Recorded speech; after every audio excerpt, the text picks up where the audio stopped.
All right, Dr. John Bowen, dentist, sponsors Dr. Bradley Freeman. You need a dentist. You need Dr. Bowen. He's great. Cavities, root canals, dental implants right there on Florissant Dunn Road. Check him out. Dr. Bowen, the official sponsor of Dr. Bradley Freeman on the Big 550 KHUS. Good morning, Dr. Freeman. Hey, good morning, McGraw. Good morning, Kelly. Good morning, Doctor. Let's not be so controversial this week, all right, Doctor? Come on now. we like controversy. Are we winning the war on tobacco? Very simple question. What do you see and what are your thoughts? Yeah, well, this is a milestone, and we've heard a lot over the last week about the 50-year milestone of a couple of wars, one of which being poverty, and there's been a lot of back and forth on that, and I think it would be safe to say that's a mixed bag. But it also marks, January 2014 marks the 50th anniversary of the Surgeon General's report outlining the health risks of smoking. And so within the last week, the CDC, in conjunction with the Surgeon General, if you will, kind of gave us an update, and they reported that an enormous number of people in the United States continue to smoke, about 45 million people, and 8 million are living with smoking-related illness, and they estimate that over 400,000 deaths each year are attributable to smoking related to disease. And so it does raise the question, has this war paid off? And I would say, kind of as an aside, there's an interesting historical note, and that is in the early 1950s, the first scientific report conclusively linking tobacco smoking to lung cancer was actually published from my institution, the Department of Surgery of Washington University, by a very famous researcher and surgeon by the name of Everard Graham, and it became one of the most prominent and important studies published in epidemiology in the 20th century, and obviously kind of started this whole campaign. Wait a minute, hold on a second, back up a second. You're telling me the very first study about smoking being bad for you came from Washington University? The landmark study, that's correct.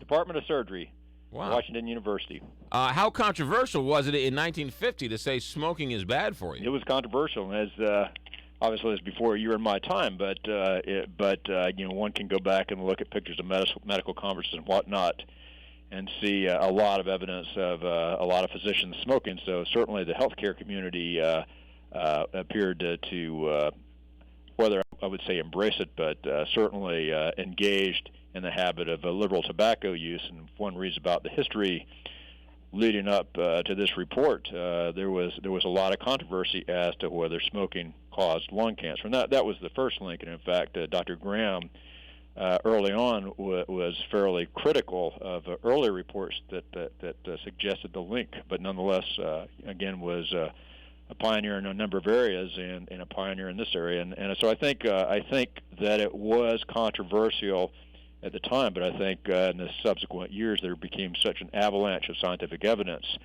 that the data became incontrovertible. Wow, that is really interesting. As much as smoking rates have gone down, it seems like we're stuck right at that 20% nationally number, right? 20% nationally and about 25% in the state of Missouri. So that's due to a number of factors, and as we hear about every few years, there's efforts to increase the excise tax on cigarettes in Missouri, which currently is the lowest in all 50 states, including the District of Columbia.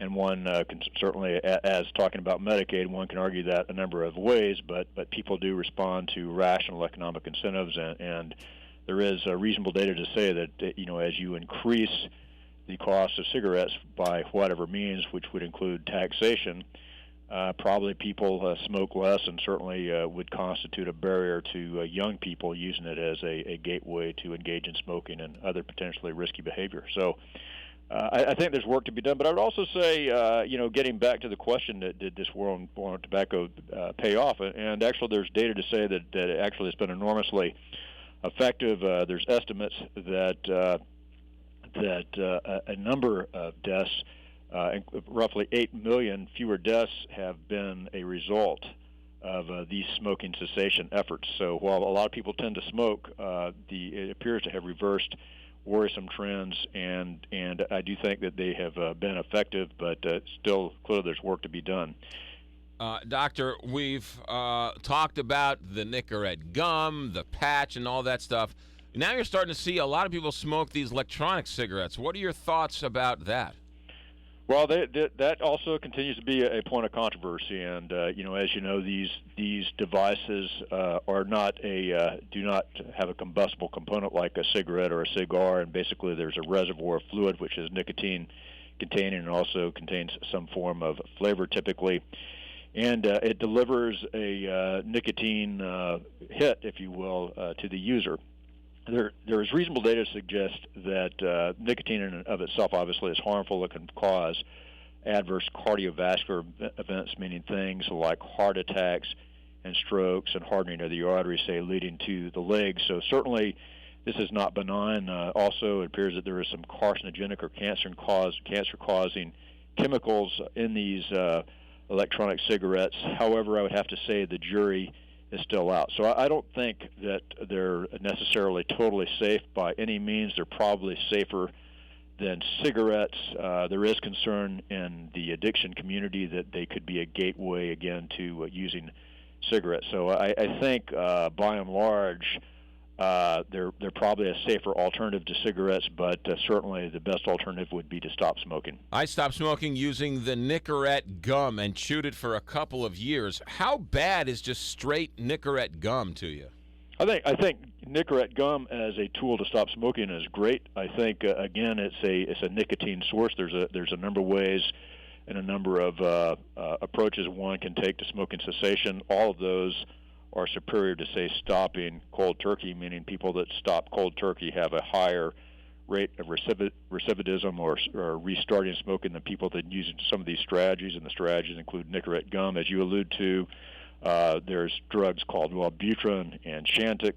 Both work by different approaches, but they've all been demonstrated to be effective tools at stopping people from smoking. So I think listeners who are interested in stopping smoking, there's an enormous number of resources online that can help one get started, and certainly primary care physicians are a valuable resource in mapping out a strategy to stopping smoking. I would say, though, I would not use nicotine gum. You okay? We lose you? We lost him. I don't know what happened. Doctor, you drove under a bus or something, or drove under a bridge. Doctor, we're going to let you go. We were just about out of time anyway. That's Dr. Bradley Freeman, professor of surgery at Washington University. How about the fact that Washington University Department of Surgery was the first conclusive tobacco study? I know. Back in, he said in the 1950s? Yeah. Wow. 64 years ago. How about that? Yeah, there you go. Dr. Bradley Freeman, sponsored by our friend, dentist Dr. Bowen Dental Care. Coming up, Kat Neville from Feast Magazine and Christine Byers. We're going to find out more about that unsolved mystery of that decapitated girl.